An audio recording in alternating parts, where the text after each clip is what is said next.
Story when it comes to building a business. To some, it's never an easy task to partake, and to some, they have very good stories of how they started from scratch and built their empires to profitability. And that's the reason why Bizna Kenya and MC Moments have partnered to bring you Biz Talks. Biz Talks. And here we shall be hosting mentors, people who have gone ahead of us, people who have created these empires, people who have also on the verge of creating these particular big businesses. And these lessons will be valuable for you, the business person, for you, the aspiring business person, the entrepreneur, so that at least you can make wise decisions when it comes to building that business. So every Friday at 8 a.m. on all business platforms, that's the Facebook and YouTube channel. All right, good morning and welcome to Biz Talks. I hope you are doing well. I know it's a chilly morning, and if you need to grab a cup of tea, you better, because we're going to be doing the same here, courtesy of Melvin's. And today is an amazing conversation because we want to dig deep into helping you as an SME or an aspiring SME to understand why it is important, by the way, to be a member of the Kenya Association of Manufacturers, and not only that, why it is important to be part and parcel of a place where you're being held by your hand as you're walking through this entrepreneurship journey.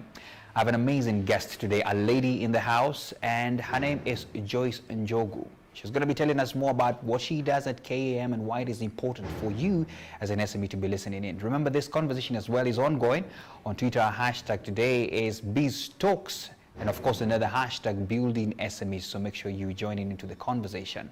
But first, as usual, it's a chilly morning. Let's have some guests. Joyce, welcome to the show. Thank you. Good. I know I had told you in time that I will be serving you some tea, but I needed to know, what are you going to have courtesy of Melvin's here? Wow, thanks to Melvin's, I can have one of the new flavors. Yeah. At least different from the usual. Yeah, absolutely. Berry Blast. Oh, this is a berry blast. You're going to hold it there. Are you going to have it with water and milk, or? Water, with so water. that I can enjoy the flavor. Okay. Excellent, excellent. I don't know why. I feel like the July weather is already here early enough. I don't know whether it's climate change or what is happening. But surely enough, with a cup of tea, we're going to flow well. Thank you. So viewers, from wherever you're watching from, we can as well get something for yourself, so that at least we can get to learn a lot on what we can be doing and what we can benefit from some of the amazing people who are doing amazing work for SMEs. Thank you so much, Joyce, for coming, and welcome to the show. Thank you. Great. I also need to make my choice today. I am so stuck with always having a lemon. Today I want to feel vanilla. Yes. So I'm going to try the vanilla as well. I'm also trying all the flavors. Something different. Something different, so that I can tell guys how it's feeling. So once again, welcome. Please feel free to tell a friend who runs an SME, who is aspiring to do that, to really join into the conversation. If you're on Facebook, please click on that share button so that at least we can go on with the conversation. Joyce Njogu, welcome to the show again. And I want to start by asking you to introduce yourself to the people, because people will be asking, well, there is an amazing lady there, as has been described, but who is she? So when people ask you who's Joyce, who do you say you are? Well, I'm somebody who's passionate about making a difference in business, Lovely. helping them grow. Yeah. I'm also somebody who is quite interested in networking with people. Wow. And learning new things. Also sustaining things that are working, and things that seem to be helping with growth. So I also love that, sustaining good things. Absolutely. I'm a mother. Wow. Yeah, I have got 3 boys. 3 boys. 3 boys. One is 16, another Yeah. one is 12, and another one 8. Wow. So they also give me quite exciting challenges and opportunities to enjoy life. I have a lot to learn from you then, because I have 1 boy. He's turning 2 soon. So I'm sure you have grown-ups already in the house. So I'm sure there are many things we can pick on the side chat from here. But that's amazing. That's amazing that you embody all that together. So before we still diving into the matter of the day, I would just want to endear you more to our viewers and ask you, so what has been the journey of Joyce to where she is right now? And of course, I would like you to mention, what exactly you're doing at KAM. But what has been briefly your journey? Okay. Yeah. My journey really has been a lot in working for small businesses as well as large businesses. I've worked for multinationals, also in NGOs. I started as a volunteer with a company where we're helping street children, getting them off the streets by plugging them into the right institutions, either for skills development, mentorship, and trying to discourage giving of money in the streets, but moving them into sustainable institutions where they can grow and begin to fend for themselves. Yeah. I've also sold advertising space for hotel industry, something called Go Places, and I learned so much about business needs and what they're trying to communicate, looking for customers and the type of, the hotel industry. I've sold cigarettes with BAT. You have done a lot. And it was quite fun because the merchandising and the campaigns and the product activations were quite lively for me as a young girl then. And a lot of partying and, those things created excitement in the workplace and so many, workmates who are young. Yeah. I've also sold beer with the EABL, still as a young person, where I was supporting with sales. I was not direct a salesperson, but just helping with the salespeople, collecting data, going for promotions. But then I realized that was a bit tough for me, being in the bars at night. And I thought this, luckily it was also a part-time job, not really full-time. Yeah. And my first full-time job was actually selling insurance. So I've also sold insurance, providing financial solutions for people, individuals and corporates. After that, I went back to selling advertising space. Just trying to come up, package marketing solutions for different businesses, also interesting because you have to understand what they do and then help them, visualize what they want to achieve and then help them achieve what they need to, especially from a sales perspective, customer acquisition, and also just retention of their customers. Yeah. Thereafter, I went into sports marketing. Hey, I'm loving this journey. I didn't think much of sports marketing until I got there and I realized it's a multi-billion business actually, especially when you're looking at the rugbies and the footballs and you look at the international market. Yeah. I learned about standards and marketing around brand associations and ambassador programs and just utilizing different sports facilities, networking with the sports fraternity. And a lot of event management there where I learned so much about managing all types of personnel from high-level delegations, building partnerships, at corporate level, and the experience was quite interesting. Wow. After that, I went into associations. So I worked for the finance and accounting sector, and that was a multinational. And even the selling of space was a multinational headquarters in Portugal. Absolutely. And so in this space, I also now grew into project management, a lot of PR and communications, building brands, communicating to the business world.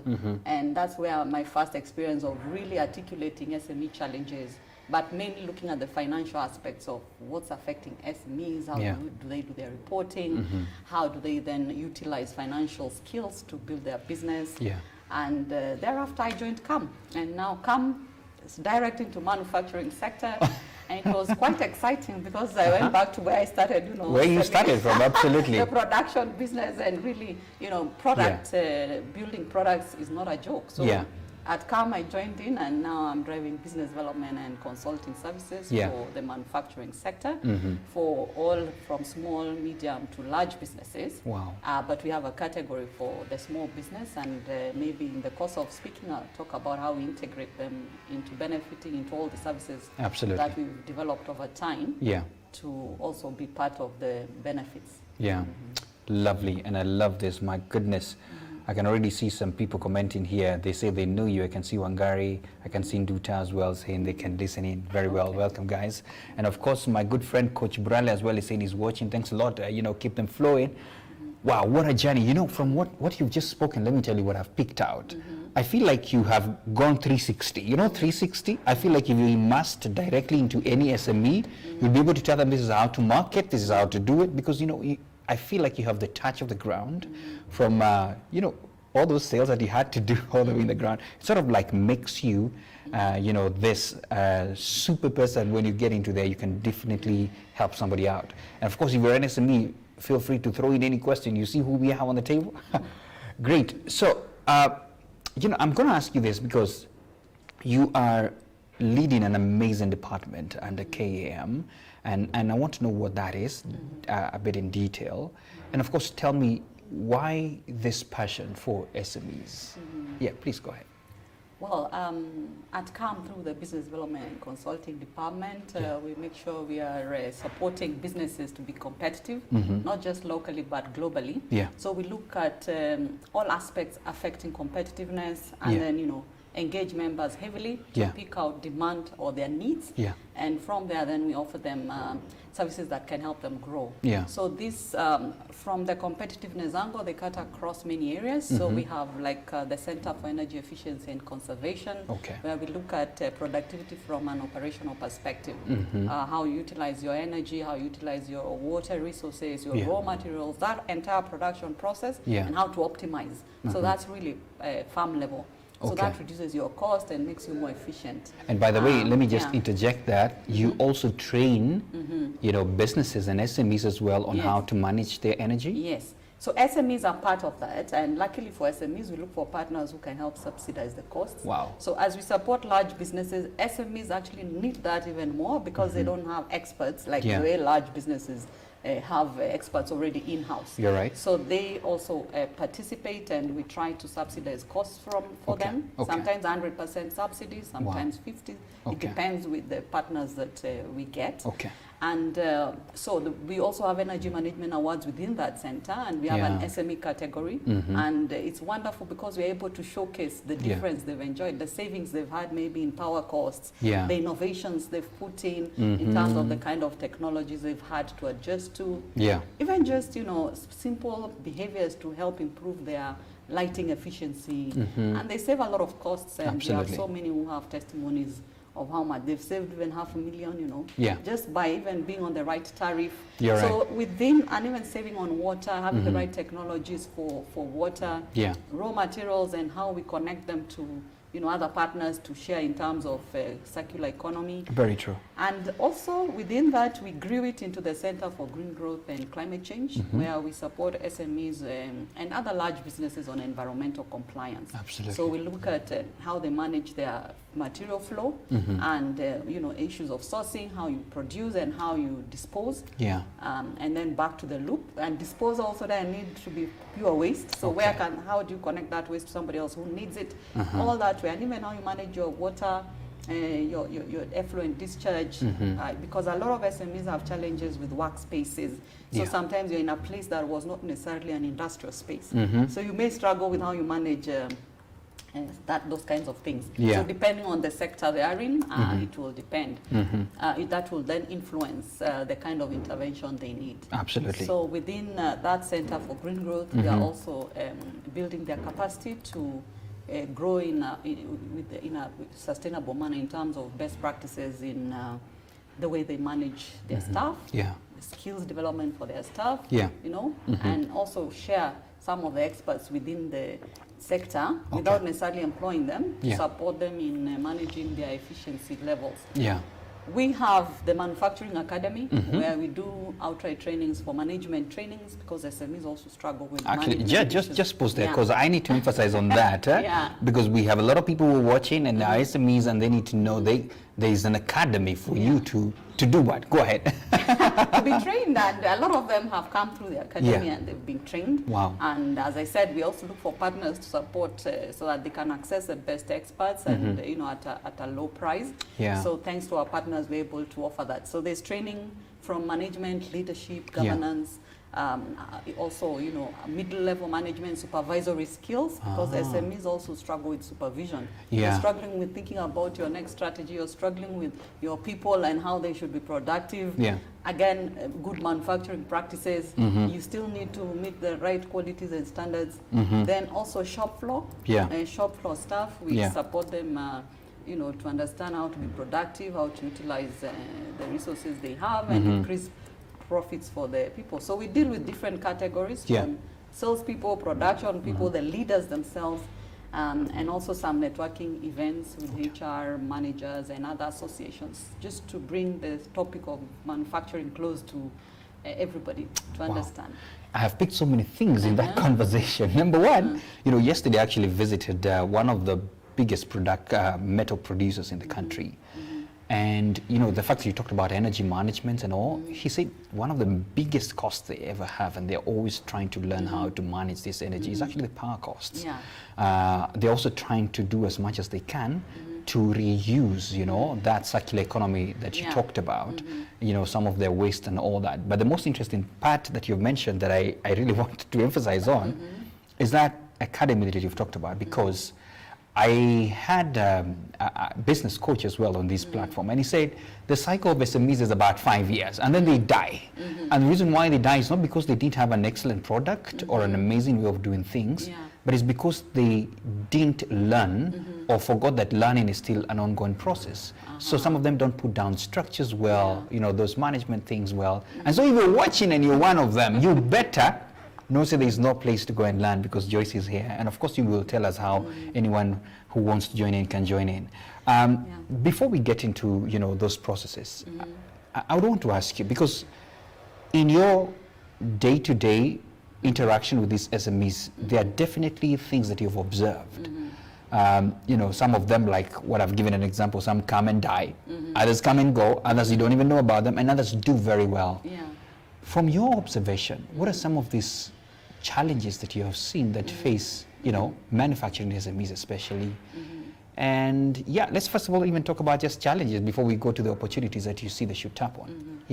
Okay, I know I hadn't said all the things we offer, but I'll say as we continue. Oh, they were not even yet. Oh my goodness. But it's okay, I can say as we continue, because they are aligned to the challenges. That's all right. Okay, great. When we started the SME program early, like about 7 years ago, we, not just my observations, but we did a robust program of supporting SMEs to come up with business plans, to define who they are and also define where they're going, come up with different strategies for each of their departments, so that we could help them, begin to think more in a growth-oriented manner. Absolutely. And from there, that's where the observations were real and also measurable. So from different SMEs, we were able to identify a few common things that were with them. One of them was aligning the strategies to the trends, and not just local, but global trends. So that you are not just borrowing from your neighbor who opened a shop next door, but you're understanding the trends and the future of that particular sector. So we saw that as a big area of growth and a gap. Articulating what your strategy is and even having it documented in a way all your employees can see and say, okay, we know the vision of the owner. Wow. The second issue was... I must laugh on that, because I know of an SME, if they ask those kind of questions, they don't have them. But go ahead. And I'll tell you how they affect them later, even to get partners. If you can't articulate, then you're unable to also sell your business and value it appropriately. Absolutely. The other challenge, of course, is low innovation, because either lack of appropriate information or having the information but not knowing how to, commercialize that information in your business. So the innovation level is low because of trying to also just copy the neighbor. I want to make the same tea, so I don't want to think so much. I see this, I copy. I copy. So the innovation angle, which could also be in the ecosystem, we need a very robust ecosystem to build a lot of innovative thinking and how we commercialize that.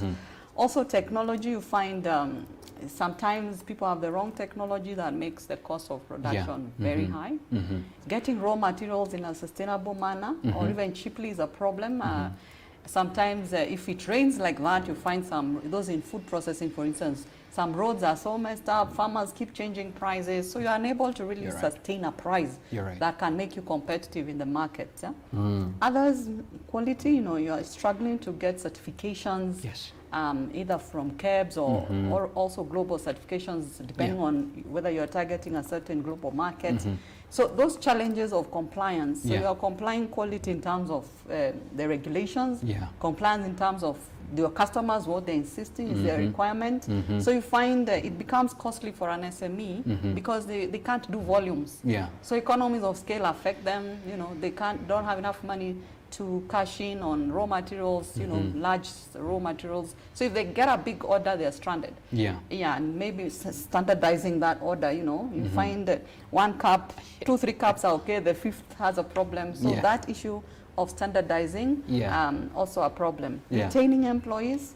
Wow. Retaining employees also is a big challenge, and most of them also not knowing which policies affect their sector. So they are caught unawares when somebody from one of the agencies comes and says you have not complied with this. They are shocked. You're right. They're in shock. Right. So they need a lot of support.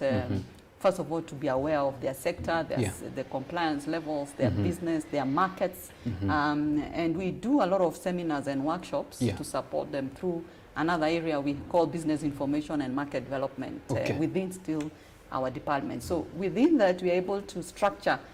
Immediately we see a constraint, we structure a webinar to just support them to understand better. And then after that, we do farm level interventions, so specific to your company, and we help you to comply with that. And we've seen a lot of businesses change as a result of just getting that information. So there are many constraints, but you're right. You're right. My goodness, there could be a number, and I picked a few. First of all, I mean, the top one really struck me up about strategy and just how do you communicate your business out to the people? And in that one you mentioned something about thinking global, and I must confess that a lot of SMEs. They don't even think beyond the counties, not even counties, just around there, And when opportunities strike them to, supply large and all, I mean, some of them are not even prepared for scaling up to those levels. And I'm happy there is a place they can come to and they can learn from that. And by the way, I want to ask you a question. If you're an SME, what are some of the challenges you've been facing right now? Because, I and Joyce are going to try and crack it up and see how we can help you out. But if you have any challenge that you're facing right now and you're wondering, hey, how do I sort this out? Be it about legislation, all those kind of things. Let's just see how we can help you out, because if you have those questions, then you have a right place to ask right here on BizTalks. Now, you've spoken a lot about many other things. In fact, even retaining employees and all those kind of things. My goodness, a lot of things to learn there. Now, let's talk about opportunities that you see that SMEs should tap on. And of course, I've already preempted some of it, because I noticed you're also very vocal as KAM, especially when we had the Africa Free Trade Area. I've seen you do campaigns on that, asking people to tap on those kind of things. And of course, being the representative of manufacturing in this country, definitely you can see the opportunities that are there. For an SME, because some people have been on this table saying, I am thinking of going global, just thinking. And I know they need to develop a strategy, but and they need to come to you, Joyce, by the way. What would be your, one or two things that you can share with them about opportunities that you see that they should be thinking right now in their strategies to put down? Wow. In their strategies, first, going global doesn't mean that I'm going to America. Okay. Even in Ghana is global. It just means America is going to come here. Oh. You understand? Oh, that caught me off guard. Okay. European products are here anyway. Yes, that's true. So you need to internationalize your products. In a way that even if they're in Kenya, they are global standards. So in CAM, we thrive in saying we are building global competitiveness. Even if you're just selling to your neighbor, let it be high standards, If I take this to, for instance, the US, will they say it's substandard? Oh, this is so beautiful. They need to say, I love this. Whether it's sold in Kenya or wherever, we Kenyans also deserve good quality products. True. So going global just means internationalize your products, benchmark and incorporate best practice. And now we are looking at sustainability. Look at how sustainable your product is, whether you're making good enough profits, your costs are very efficient, your environmental impact is good, the way you're treating your employees and building talent is good, and so that you can attract global partners. Absolutely. And you can be able to be attracting the right businesses, because whether they are from Uganda or Tanzania or the US, it should be the right partners that then strengthen you and help you grow. So for an SME, I would say look at the opportunities like the African continent or free trade area. Absolutely. It may look far-fetched, but many of that SMEs sounds so are already, wide, Africa. But I want to tell them most of them are already doing that. I have some ladies who tell me they get their butter from Ghana. Wow. Some get their nuts from Tanzania. So we're already utilizing, from sourcing of raw materials. And now you need to move to the next level of how do I then sell my finished products to those markets. But even locally at CAM, there are many opportunities. We have an annual Changamka Festival, which is a shopping festival. It's an exhibition. And we provide a lot of opportunities for SMEs to showcase. And there are a lot of partners who come out strongly to support them and give them a platform and space to showcase their products. And from there, they get a lot of customer preferences. They are able to showcase what they produce. They get feedback. And some are even launching. The last time we did it 2 years ago, last year, because of COVID, we couldn't. Many SMEs were shocked. They sold out their products. Some people were saying, oh, these are maybe international standard kind of products. Others also learned how to improve their products. So even just locally, we have platforms for that. Also mini exhibitions for them to begin to showcase. We can do them also at our rooftop at Camp Building. So small exhibitions, sector by sector, to showcase what they have. So not just thinking Africa and thinking it's far-fetched, but just know already it's happening. People are selling in those markets. We have the Dubai 2020 coming up. People can go and showcase. And if you can't go physically, they have an online platform where you can put in your products also very cheaply. We have regional trade fairs that happen. The Intra-African Trade Fair will be in Rwanda this year in December. We will also be opening up Changamka in Mombasa in December. So there are many opportunities, and then we do trade missions to different parts of the world. We took SMEs to Germany, we've taken them to Ireland, some of them have gone to the US. So we sell to them ideas and opportunities for each sector, and also the market value, and you know, tell them to aggregate so that they can meet some of the volumes per sector. So those are some of the opportunities for market growth. But there's now opportunity for product diversification. You know, now Uganda, Tanzania, they're all growing their industrialization agenda. Absolutely. So how can we diversify? And I like what I'm seeing here, there's some diversification. Absolutely, a lot of variety. You just had a berry, right? You had Consumers are changing every day. Yes. You know, we are becoming sophisticated. Maybe because of travels and what, you say, oh, I like this flavor. I want to experience this. So Kenyans want to experience new things. They want to feel global. So there's opportunity to diversify our product offerings, just using the same value chains. And we've been doing a bit of value chain studies and seeing how do you optimize, for instance, milk. How many products can you make out of milk? So how do you, since you have milk anyway, how do you optimize that so that you have no waste? So whether you're doing whey, ice cream, yogurt, whatever you can do out of that milk, there's opportunity to diversify. You could also just go for a niche and introduce new flavors. And we do even workshops on flavors, how to understand different tastes and flavors. That's for food sector. So for other sectors like fashion, also there's a lot of opportunity to, you know, have hybrid fashion, where Kenyans want the African print, but with this kind of style. So the styles now, as we globalize, you can pick from different orientations and have really something wonderful in terms of fashion design. And we do fashion shows also in Changamka. So if you can come and fashion launch your products. We offer models also for that.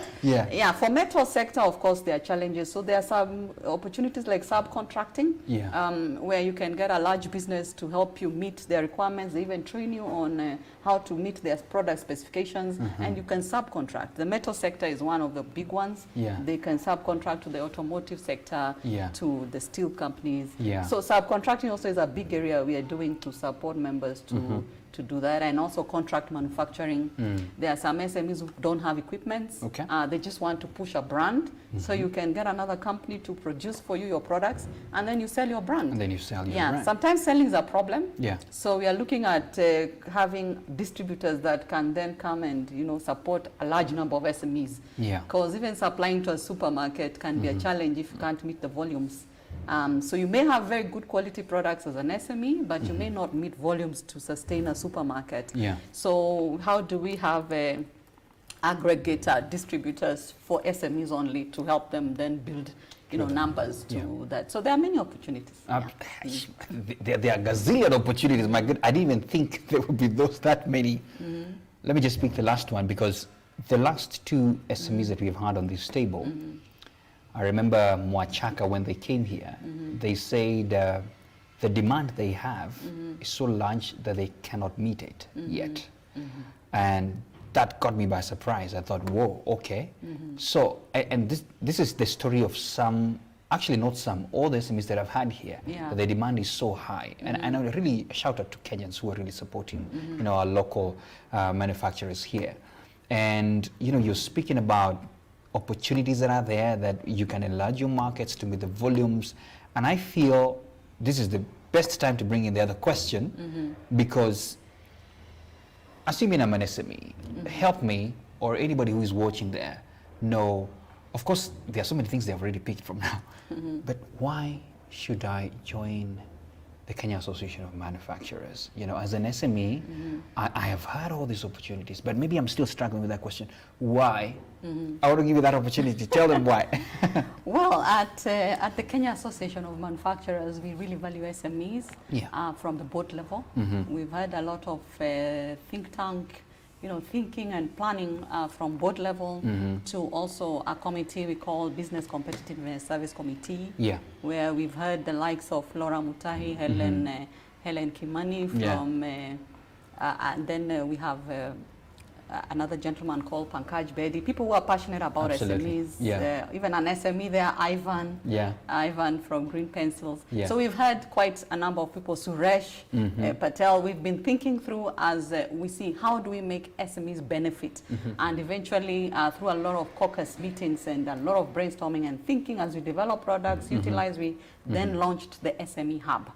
Now the SME Hub came with a lot of benefits, like reduced rates for SMEs at 13,000 per year. You can be a member and then benefit from all the services we offer. So we have free services like policy advocacy support and compliance support, and then we have paid for services which are more firm level, specific to your company, developing you, capacity building you. Those opportunities are very highly subsidized, sometimes at no cost. The other benefit is you get a voice. Come and sit at the table at camp. Come and tell us your issues. If you stay alone in your own company, you'll start dying alone there. Absolutely. But when you come out, you meet other people who've already walked through that journey, and they'll give you answers very quickly, give you networks very quickly, and then you find your life becomes much easier. So come out, articulate your issues within a very good space amongst manufacturers. If you're a manufacturer, go out and talk to manufacturers. And CAM gives you that platform. And everybody has a voice, so we articulate them, put them together, pack them into different areas and engage. We are an essential link for cooperation with government, development partners, and they need to understand the issues from a fact-based angle. So if you come as an SME and say, these are my issues, and you have evidence on that, then it's very easy for us to advocate for you and give you the support you need, connect you to the right networks.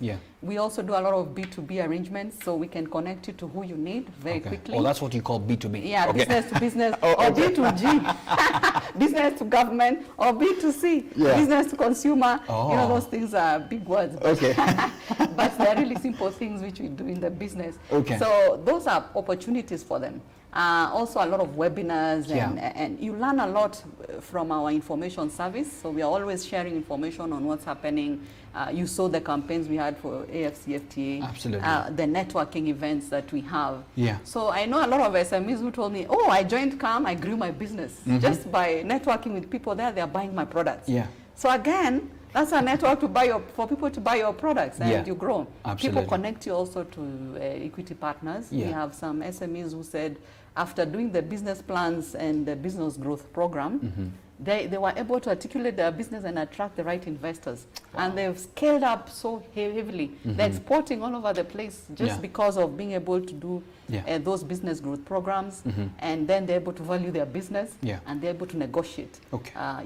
We also do conflict resolution programs, training them on mediation so that you sustain your business partners and your consumers. Because some of them die because people could not agree on something. You couldn't agree, then you lose a big customer, and then you're left again stranded, and there's no need for loss. We are in a win-win situation, so learning how to negotiate and mediate, across, and not just with partners, but also with your employees, so that you get employees who are productive, employees who share in your vision, and they help you grow your business. So come as an SME. There's a lot more I haven't even said.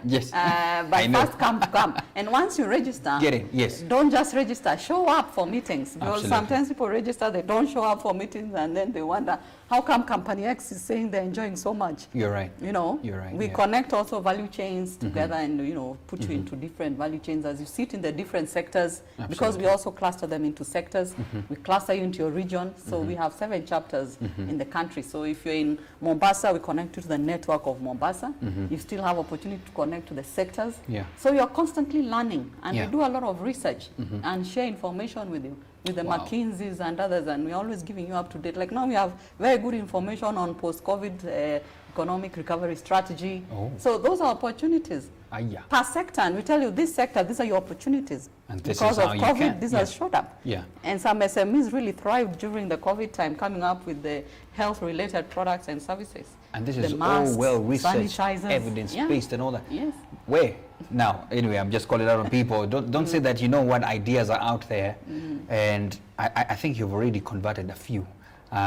If you're watching and you know that you need to be there, be there. Let's do some shout outs. I want to give you some time to sip some tea. Okay. Because I can see some people who are watching and they want to be know that they're watching. So I think I can see Andre and Karaoke saying he's tuned in. Lewis Bugs following closely. There's Mimi as well saying tune in, great conversation. Peter Masharia, great resource. And of course, Charles Soko, the duo, learning a lot. Thank you. Sometimes it's good to say where you're watching from so that I can know whether I'm getting across borders, you know. It's important sometimes. Let me see whether there are other guys. Rosaline Gishu. Oh, that's my good friend. Interesting topic. Absolutely. If you're an SME, you better be listening through because there are many interventions as well. Isaac Ndereva, good morning, Joyce. Great talk. That must be your friend. I don't know him, but he's a friend now. He must be an SME. He must do an SME. You know, you never know. And I can see a question coming in, but before we get to the questions, I just want to, you know, finish up with this conversation on that, because someone may be saying, okay, I am sold out. I think I need to join KM. How do they join? Well, we have a members help desk. They just write to us, Yeah. info@cam.co.ke or Yeah. membershelpdesk@cam.co.ke, Yeah. and say they're interested, and then we'll walk them through the journey of how to apply. Yeah. They only need 13,000, like I said, Yeah. for registration. Yeah. And then, of course, their company information. And after that, we can explain to them the benefits, induct them into membership, and place them in their right spaces. Yeah. So they'll join the SME Hub, they'll join their sector, and then we'll place them in their region. So if Yeah. you're in industrial area, we'll connect you to the industrial area network. So already, you're well structured to begin to network and benefit from those resources around that. Absolutely. Yeah. And you know, Joyce, as you're speaking, you know, it's just hitting me nice here that the power of networking, and I think this is something that every business needs to know. It's not about walking alone, as you have said, you know, that people need to know that they need others. Even you as a seller, you need customers, definitely. And so when you get into a network of people, because this is serious people, if I may call it that way, people who have been there before, have big businesses, they could open up doors that have never been seen before. Yeah. And so I just wanted to emphasize that important point of the power of networking. And you know, you come in at KM and you get all that amazing levels there. Maybe I just wanted to say Yeah. once they come in Yeah. and they understand the products and services, they need to plug in immediately. Wow. Like now we have a board, we have a corporate governance program for Yes. SMEs. Yes. It has very many aspects. Number one, board of advisors. So if you're interested, you just apply. Even if you're a startup, you apply to say the areas that you need advisors, and then they sit in your board, meet quarterly, and they're a think tank for you. They are help you out. Yeah, Wow. they help you like any other board Yes. committee, and they help you for a period, maybe a year or two, and we help you on how to contract them and structure that. Yeah. And you just pay only 5,000 per sitting, and that's Yeah. to make you more responsible. Absolutely. And also answerable as you agree on a plan. Yeah, where you put deliver your money, that. you definitely have to be careful. But the rest Yes. are free, like mentorship and coaching. We Yeah. do it for free. Established business people volunteer their time Yeah. and mentor you. Yeah. So you can imagine that's free information. They walk with you the journey Wow. between 6 months to a year. We have a retired experts program where then we get those people retired, like engineers who retired from multinationals and others, and they're quite good. Instead of staying at home, they come and give you some services. Absolutely. And they help you, work with you, coach you actually in your own business. And a lot of SMEs have really scaled up. Yeah. They use also their own networks. They connect you to their networks, and then naturally you're growing in a very cheap way. It doesn't cost you much as an SME. These are free services we are giving to them. Yeah. So as we build on these services and we get more volunteers to come out, SMEs are benefiting. Yeah. Unfortunately, some of them may not even know they exist because they don't show up. Let them show up for meetings and Yeah. listen to what we are saying, I know. and everything they need for manufacturers is actually being offered at CAM. Just show up. Yeah. That's the bottom line. You have a very beautiful book here. I just want to look at it. It's, of course, I can see the CAM logo and then SME Newsletter 2020. I don't know if my producer can get this nice looking cover shot so that at least we can show people all this. And I just want to ask you, what's this booklet about? It looks beautiful from what I see there inside, you know. What is it about? This is about telling stories, SME stories. We realize we are doing quite a lot on the ground, but really not many people know the stories. So we started by doing breakfast events and dinners and sharing the stories, plugging them into, you know, like energy management awards, their stories told there. But then we said, no, we need one consolidated newsletter, which we do every year, and we capture the stories of the year, and we let the SMEs themselves, you know, people to see who are these SMEs. So we show their faces, their products, their brands, and they tell the story themselves. Wow. So this we also support it, complement it with videos. So we do short videos, and you've seen this program also interviewing a few of those SMEs, so that people can feel it's a tangible service that CAM is offering. Absolutely. And most of them have actually grown. They have a lot of growth stories. They have networked. We've connected them to large industries. They've been outsourced. You know, so there's a lot of learning. They can grab a copy. It's also a soft copy. It can be shared to them. And we can share for the previous years. Because every year has different stories, different faces.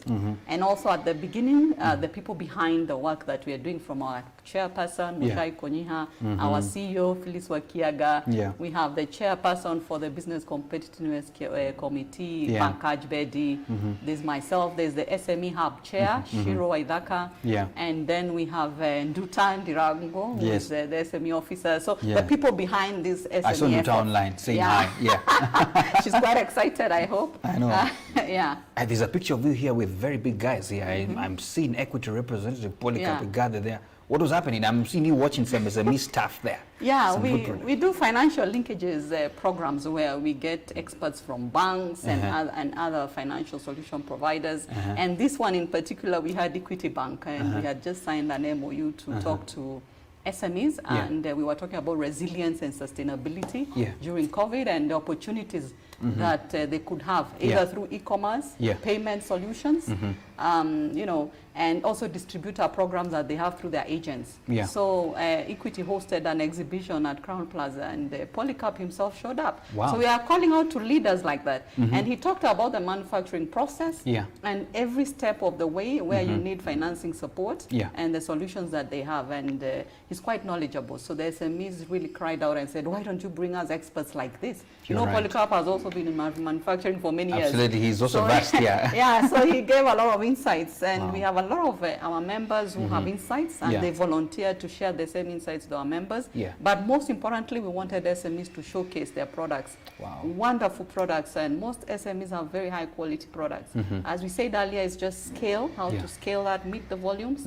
And as I said, they can have a big company. If they have large orders, they can have a big company manufacturing for them to meet that particular large order over time. So we can structure those arrangements so that they don't lose just because they don't have equipment. They could have an arrangement and then go back to their work when the large orders are gone. So this is a platform, one of the platforms for telling our stories. Wow. You know, the moment you mentioned a bank, I must bring in the question. The elephant in the room every time I have SMEs on this table. Access to finance. My goodness, that's like, it's a headache for many. And I must confess, because it's sometimes a tough road, because somebody may want to scale up and they're wondering how to do this. So my two questions on that is this: do you help people brainstorm about that? And number two, are there some interventions that you help people so that at least they can have access to financing so that they can meet these demands? Yes, we do a lot of brainstorming with SMEs.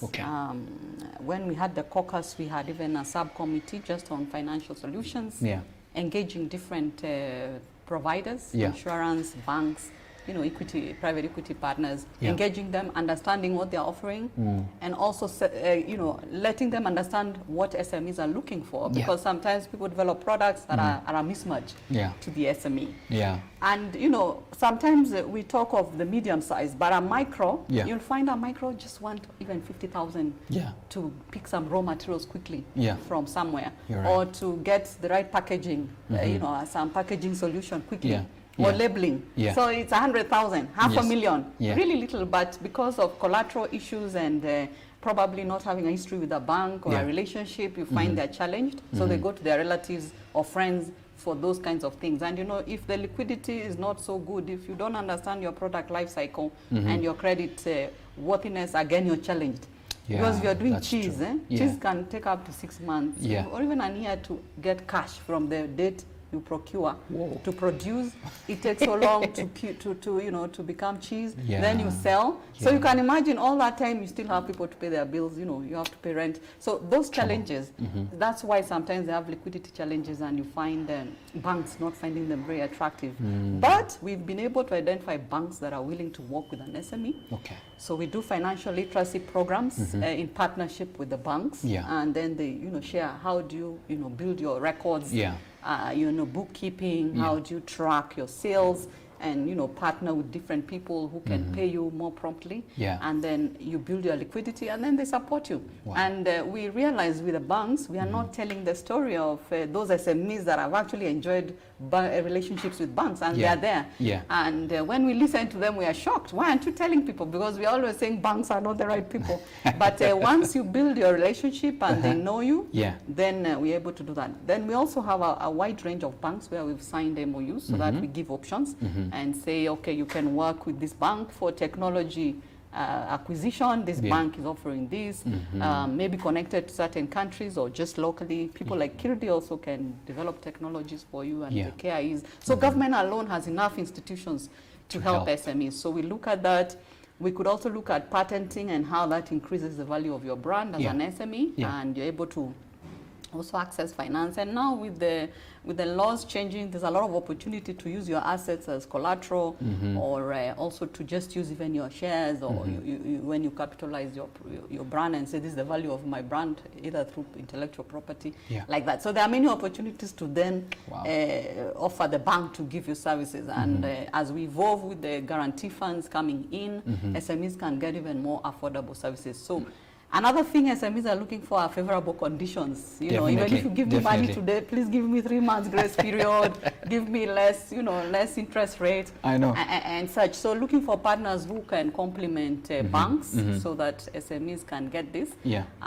Also the business plan development we're doing for them so that they can have very clear business plans that then show financial focus, demonstrate demand for the product, that gives the bank an assurance support to support them. We also have green financing, which we're helping for SMEs through a program we're calling SunRef. So we would help them, make their equipments greener, whether it's retrofitting them with the right to make them more efficient, or getting the right equipment that are more efficient, whether it's on energy use or water use. That way, then we get them affordable credit lines that are also donor. It's like a hybrid, donor funded but debt. So that has also been very useful for SMEs to go green now that, the global, we said let's go global. And the global is saying, can we be more conscious about our environmental and social impact as we drive profitability? And that's a keen interest for buyers, especially, high-end buyers who can give you good money. Lovely. So, lovely. Thank you. My goodness, guess what? It's actually 8:55 now. Okay. Let me just get diving into some comments here, because I can't ask you all the questions I had prepared today. Wanjiko Ambogo, landing from Mombasa. Oh, thanks for telling me where you are. Guess what she says, just to confirm exactly what you're saying. Yes, I have received invitation to join the corporate governance training on 4th June here in Mombasa. Asante. Mpaka Mombasa tunafika kule. Which reminds me, absolutely everywhere else, which reminds me, because you mentioned there's something happening, and maybe you can be talking about that as I sift through these comments, because there are quite a number. Changamka. Yes. What is this all about? Because I have seen amazing campaigns.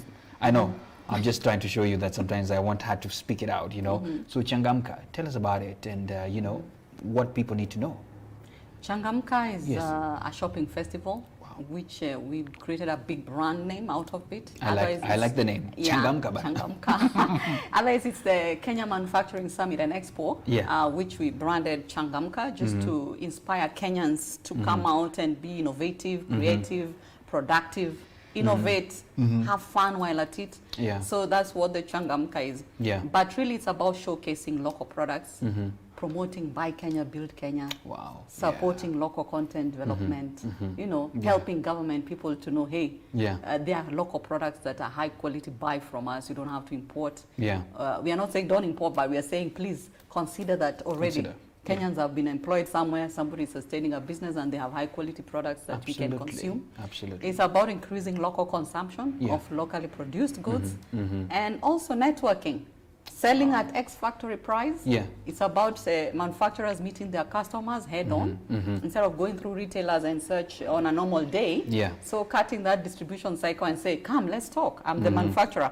A lot of people have never met the manufacturer. You drink juice, you don't even know who's behind it because you buy it from the supermarket. Yeah. So we are saying, come and see the face behind product X. Lovely. Come and see the face behind Isuzu. Yeah. Come and see the face, you know, behind. Get to know people. Yeah. And I like that because, in fact, I must post on that because of everything else. What I've come to learn is that if we all decided that BK, I like the B2B you taught me, you know, business to business. Now I'm going to use my own one. BK, Buy Kenya, Build Kenya. If we all embraced that, I think even this whole thing we talk about unemployment will be a thing of the past. Yes. Because we will be asking questions, what you have, is it Kenyan made? Is somebody in Kenya making it, you know, so that at least we can all promote the local manufacturers. And just maybe I add, it's also a place where we do a lot of product launches, so you can launch your products. I think last year over 20 products were launched there. Wow. And, you know, a lot of super sales and, you know, discounted sales or even freebies. Yeah. And everyone was living with big, you know, carrier bags because of the shopping that was happening there. Yes. A lot of factories ran out of inventory. You know, you sell everything, you go back to the factory, sell everything, and now we are telling people, be prepared now. The sale is real. Yeah. And also skills development is a big area for us. So we also showcase the skills that are in the manufacturing sector, relevant to the sector. We have a big TVET program for job placement and internship programs. Yeah. So we have also a space within Changamka this year to showcase skills and innovations from our young people. Okay. So a lot of youth engagement programs and where they can also showcase their innovations to large businesses or even small businesses and see how they can partner. In fact, let me just come in because I really wanted you to address the youth, you know, and some of the, you know, various opportunities they can tap into and the KAM. Please go ahead because I want any youth who's watching, don't say that you were left behind. Go ahead, Joyce. Yes. So we have a robust youth program, creating youth employment, increasing their employability, which we call the TVET program. It's also a board priority on how we engage the young people because they are our future, part of our sustainability agenda. They have a lot of knowledge, skills. They are highly motivated and inspired. The ideas they have, we have created a platform for them through our TVET program. Currently, the focus is heavy on technical skills because that's largely a big demand for the manufacturing sector. So from the engineers, the welders, the technical experts in terms of automotive, industrial mechatronics, all those areas are quite big for us and manufacturers really need those skills. Digitalization and automation processes, software engineering. So we have opened up that space where we are hand-holding them, first of all, in terms of creating the ability towards work readiness, soft skills development, connecting them to mentors, placing them in jobs within the manufacturers. There are some sectors where we don't even have enough young people in a particular skill. So we find we are stranded and you know, someone says, give me 1,000 young people and we don't have. So we partner with the technical colleges so that they give us, you know, a database of people in particular skills that we can place in industry. So it's a high growth area when it comes to employment. If you build down your technical skills, we give the young people a platform to share feedback on careers. So we do job bazaars and job fairs and engage young people to say what they're looking for. We give them mini interviews in, you know, speed dating with employers. So they just share their vision and the employers share their vision with them. So it's a very smart way of hiring talent. And young people also feel included, and they feel they have options, because it's so hard to walk into a manufacturing factory in industry area. And just can't say, yeah, you're right. We are bringing them to one space and say, network with these people, yeah. the HR and production managers or professionals, yeah. and even CEOs who show up and do mentorship programs. Yeah. We help people in industry. We have built a mentorship pipeline of experts in industry to mentor these young people. Yeah. And we are now having a robust program which we are about to launch on really youth engagement. Oh. It's going to be big time. Also helping them grow towards entrepreneurship. If you feel employment is not your space, yeah. how do you then build your business? Ooh. So that's a big area we are about to launch still. More goodies for the young people. Yeah. If you're young and you're watching, I tell you, I don't know what you're complaining about. And if you know somebody who's young still looking to do for what job, you know, there's a lot of opportunities. As I say that, we're inviting young girls also, young girls and women to join this program. We want them to upskill, to be also known as highly competent in complex careers. Yes. So women also, through our Women in Manufacturing program, they are welcome to come and also build their talent and skills, their entrepreneurial skills, and tap into our mentorship program. Okay. Yes. Wow, goodness. Even the ladies have a section, my goodness. I mean, this is amazing. And I must allow me, because the viewers will hit me hard. It's already 9. Oh, okay. And I need to just mention a few of them. Okay. First of all, a shout out to some people who as well were watching. Margaret, thanks a lot for watching. That's Margaret Kasandi, Nairobi. And some comments here, just listen through.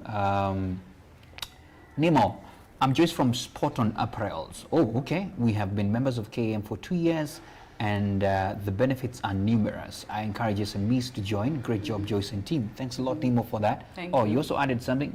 Oh, good job to me. Yeah, you commend me for wearing Kenyan-made shirts. Yeah. And we need to talk. Yeah, we need to talk. If you're making search, you know, we need to talk. So, side chat me on the way. You know, Can't Touch. So it's a question, I think. What are you doing to ensure upcoming manufacturers can do business in Kenya without huge taxes being imposed? And that's a question for many people, definitely. So I think we could probably close with such questions. And then he says that I'm a small manufacturer doing sauces and juices, but KRA wants me to register for stamp duty, crazy amounts here, like 350,000. Without an investor, how do I raise such an amount? That's a very good question, Ken. And I'm going to ask Joyce, because in summary you're asking, how do we deal with all these huge taxes? Joyce, what do you tell Ken? Yes, taxation is one of the biggest problems that we are undergoing in this country. Absolutely. Not just for small businesses, but all businesses. You know, and you know, every year with the budgets changing, finance bill changing, you know, you can be slapped with different things that show up you hadn't planned for, and they affect your investment plans. Absolutely. So taxation is one of the biggest challenges we are going through in this country, and it's affecting how businesses then build their plans sustainably. Absolutely. But for SMEs, we've come up with a matrix where we look at the different sectors and the taxation challenges, whether it's excise duties, like for sauces. I know, you know, a lot of SMEs struggle, and that's why some of them hide, and, you know, they don't necessarily go formal, because when they go formal, they can't really even start the business. True. You imagine, he's saying here he needs 350 to start. He has not even bought his sauces. He has not even, you're still trying to test the products in the market. Absolutely. And we are aware that that's a big challenge. Yeah. And we are already doing, you know, we are collecting information, and he's free to share that with CAM. Yeah. What are the different things that he's being asked to produce or to pay for as a result of his products? And what are those products? So that we go to government and say, look, this is a startup. Yeah. Does a startup need to pay this? In fact, we are also lobbying to have a waiver of taxes for 3 years for a startup, so that they have space Joseph, to if you could do that, sorry, if you can do that. so that they have space to innovate Yes. and space to test within the relevant standards. And we welcome KEBS and others to support with this startup problem, because this ecosystem needs to be very supportive of an SME. Absolutely. And other countries are doing that. India is doing that. Europe is doing that. You know, having very safe spaces for SMEs to innovate without a lot of regulatory burden. Yeah. And then once they've hit the market and then they are commercializing, then they can begin to pay taxes that are commensurate to their level of business and also to the sectors that they are looking at, so that they make sense to the business and they are making them as competitive as possible. Yeah. So at CAM, we acknowledge these challenges are there, but we need more information. Yeah. Information comes from the industries themselves. They tell us sources, and I like that because he already knows. So he gives us his list, and another 2-3 people, and everybody else who is able to do that, they can write to members.helpdesk@cam.co.ke. And indicate, especially if they are members of CAM. Because we need to sustain CAM as an institution. Absolutely. So we need support, whether it's paying subscription, so that we can offer more services to them. So please, we are open to discussing, but as usual, advocacy needs facts, and we need to up our research by people articulating very well their costs structure. Unfortunately, many SMEs or micros don't know the entire cost structure. So if they could know their cost structures, whether it's in relation to taxation or raw materials or whatever else, imports, because a lot of them also import raw materials. So what duties are affected in that process? So if we, and he's welcome to join us, and we begin to have a very big, serious document full of facts. Then we go to the relevant stakeholders in government to lobby. Definitely. And the government actually has a very good listening ear. So it's not like it's difficult. It's just bringing facts to the table. Everybody wants to help SMEs grow. We are building an entrepreneurial culture. So we need to strengthen the ecosystem.